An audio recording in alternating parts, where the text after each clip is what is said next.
kule kwamba kuacha yeye amri za mume tu, usende na kesha akenda, ina maana huu ni uchafu uliokuwa waziwazi. Katika dini unahesabiwa ni uchafu. Neno fahisha hutumika zaidi kwenye zinaa, lakini hapa Mtume alikusudia uchafu wa kukhalif amri ya mume.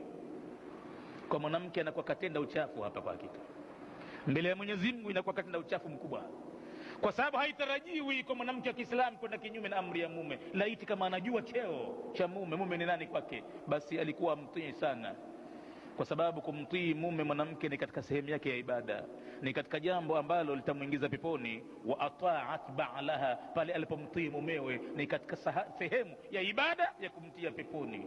Akifanya hayo na miongoni mwa mambo mengine ambayo tutataja mbele yake kidogo, qila laha yawm alqiyama, patasemwa kuambiwa mwanamke ambaye katika mema aliyofanya alimtii mumewe, ataambiwa udkhulil jannata, ingia mwanamke peponi, min abwabiha thamaniyati, katika milango yote 8, ayiha shiiti, chagua utakao katika milango hii uingie peponi. Kwa sababu gani? Alimtii mumewe. Na kinyume chake, kama kamasi mumewe, ina maana moto wa jahannam sasa kaufungulia milango.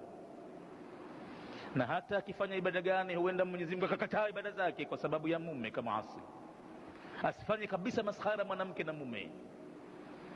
Hata kama baba yake amekufa, hawezi kuondoka mpaka apata idhini ya mume.